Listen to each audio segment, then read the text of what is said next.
ఇక అమెరికా అధ్యక్షుడు ట్రంప్ టార్గెట్గా జరిపిన కాల్పుల్లో అదృష్టవశాత్తు అందరూ సురక్షితంగా బయటపడ్డారని అన్నారు ప్రజాశాంతి పార్టీ అధ్యక్షుడు కేఏ పాల్.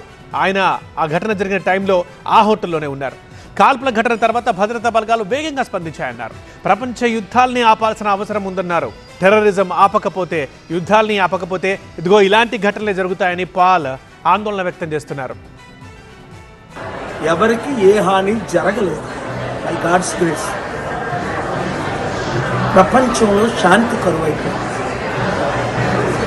యుద్ధాలు ఎక్కువైపోయాయి, క్రైమ్ ఎక్కువైపోయింది, పాపం ఎక్కువైపోయింది, సెల్ఫిష్నెస్ ఎక్కువైపోయింది, పొలిటికల్ అజెండాలు ఎక్కువైపోయాయి.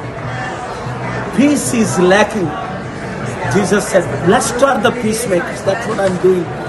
నా పీస్ శాంతి చర్చలు సఫలం అవ్వాలని, ఇజ్రాయెల్ యుఎస్ ఇరాన్ యుద్ధం ఆగాలని, అలాగే Iran Lebanon, Israel Lebanon, Israel Lebanon, Iran అన్ని యుద్ధాలు ఆగాలని ఈ వీడియో అందరికీ షేర్ చేసి ప్రేయర్ చేయండి.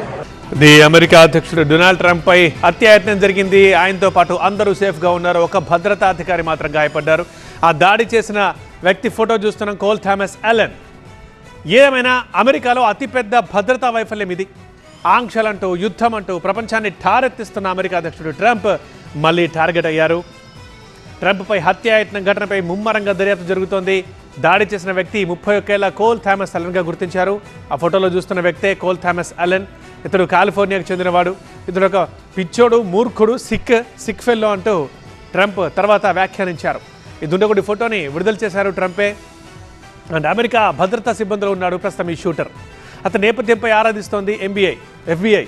అంటే కాలిఫోర్నియాకు చెందినవాడిగా గుర్తించారు. బట్ ఎవరు పంపితే వచ్చారు, ఎలా వచ్చారు, అసలు టార్గెట్ ఏంటి అనేది ఆరాధిస్తోంది. బాల్ రూమ్ బయటే కాల్పులకు తెగబడ్డాడు కోల్ థామస్. దానికి సంబంధించిన సీసీ ఫుటేజ్ కూడా మనం రైట్ సైడ్ బాక్స్లో చూస్తున్నాం. ఆ ట్రంప్ ఉన్న బాల్ రూమ్ లోపలికి వెళ్లేందుకు ప్రయత్నించాడు. బట్ భద్రతా సిబ్బంది అతన్ని చాకచక్యంగా అడ్డుకుంది. ఇటు దుండగుడి కాల్పుల్లో ఒక భద్రతా అధికారి గాయపడ్డాడు. అతను కూడా చికిత్స పొందుతున్నాడు, ఆరోగ్యంగానే ఉన్నాడు అని ట్రంప్ చెప్పడం మనం చూసాం. ఇక మొత్తంగా 5 నుంచి 8 రౌండ్ల కాల్పులు జరిగినట్లు భద్రతా బలగాలు గుర్తించాయి.